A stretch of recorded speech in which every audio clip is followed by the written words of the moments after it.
जनपद मैनपुरी में आगामी दिसंबर माह में होने वाली अधिवक्ता बार एसोसिएशन जिलाध्यक्ष चुनाव को लेकर आज अधिवक्ताओं का एक जत्था जिलाधिकारी कार्यालय पहुंचा, जहां उन्होंने एक ज्ञापन देते हुए एक अधिवक्ता पर गंभीर आरोप लगाए हैं।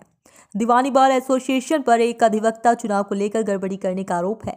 बार एसोसिएशन के अध्यक्ष सौरभ यादव ने जिलाधिकारी को दिए मांग पत्र में कहा कि bar council of Uttar Pradesh के निर्देश पर 6 नवंबर को संस्था के आगामी बार में चुनाव के लिए वरिष्ठ समिति का गठन किया गया था, जिसमें दर्शनपाल राठौर, सत्य प्रकाश तिवारी, वीर बहादुर सिंह यादव, श्री कृष्णा मिश्रा, प्रभात चतुर्वेदी आयुर्वेद को नामित किया गया था, जिसमें श्री कृष्णा मिश्रा एडवोकेट के द्वारा पहले से ही चुनावी प्रक्रिया में अलग रहने को कह दिया गया था। मांग पत्र में कहा गया है कि bar council of Uttar Pradesh से नामित वरिष्ठ जन समिति के दर्शन राठौर, एडवोकेट सत्य प्रकाश तिवारी, एडवोकेट वीर बहादुर सिंह ने प्रभात चतुर्वेदी की सहयोग करने पर संस्था के वरिष्ठतम अधिवक्ता अरविंद शुक्ला, अनिल चौहान को वरिष्ठ जन समिति में शामिल करके 1 दिसंबर को चुनाव कार्यक्रम घोषित कर दिया था,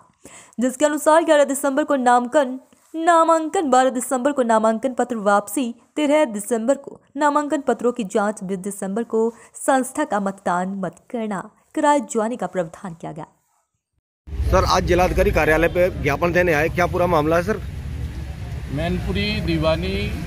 की जो बार एसोसिएशन है, Mainpuri bar association civil court Mainpuri की संस्था का चुनाव प्रत्येक वर्ष दिसंबर माह में होता है जी। इसमें विगत वर्ष में एक अधिवक्ता की शक्ल में एक ऐसे अधिवक्ता जो लगातार संस्था को विवादित कराने का कार्य करते हैं, नाम है प्रभात चतुर्वेदी जी।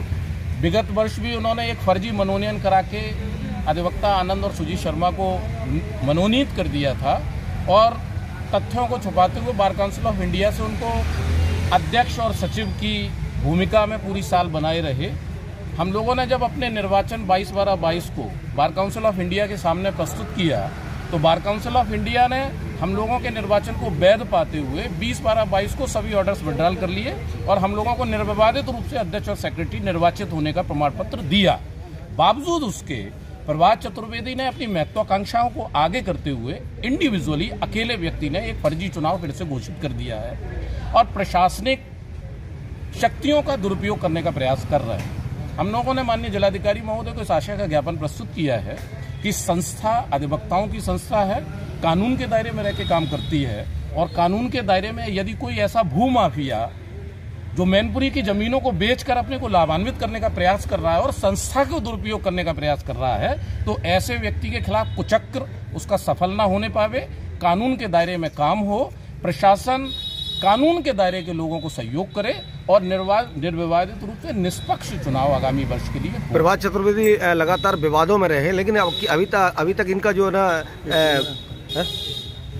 इनको कार्रवाई क्यों नहीं की जा रही है, इनका जो ना डिप्लोमा क्यों नहीं जब्त किया जा रहा है? निश्चित रूप से देखिए, bar council of Uttar Pradesh जो उत्तर प्रदेश के पेरेंटल बॉडी है अधिवक्ताओं की, उसमें सेवरल कंप्लेंट्स इनके खिलाफ फाइल है। मैं आपके माध्यम से बताना चाह रहा हूं, कोतवाली में क्राइम नंबर दर्ज है 735/22 जिसका इन्वेस्टिगेशन हो रहा है। 419, 20, 67, 68 जैसे जघन्य अपराध के मुलजिमों को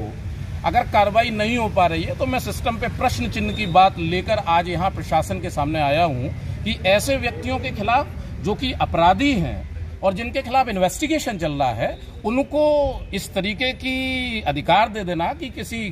लॉ ग्रेजुएट्स की संस्थाओं को विवादित करे, तो निश्चित रूप से उनकी तरफ कार्रवाई होनी चाहिए। और आपके माध्यम से ओपनली कहना चाहता हूं कि यदि कोई अधिवक्ता कानून का चोला पहन के यदि कानून का दुरुपयोग करना चाहता है तो निश्चित रूप से उसके खिलाफ कार्रवाई होनी चाहिए। हम लोग ऐसा मानते हैं। तो क्या कहीं जो है क्या कोई मतलब जो है सत्ता पक्ष का मामला है क्या? नहीं कहना चाहूँगा, लेकिन निश्चित रूप से प्रश्नवाचक चिन्ह है। अगर एक व्यक्ति 1000 वकीलों पे राज करना चाहता है तो प्रश्न चिन्ह है निश्चित रूप से।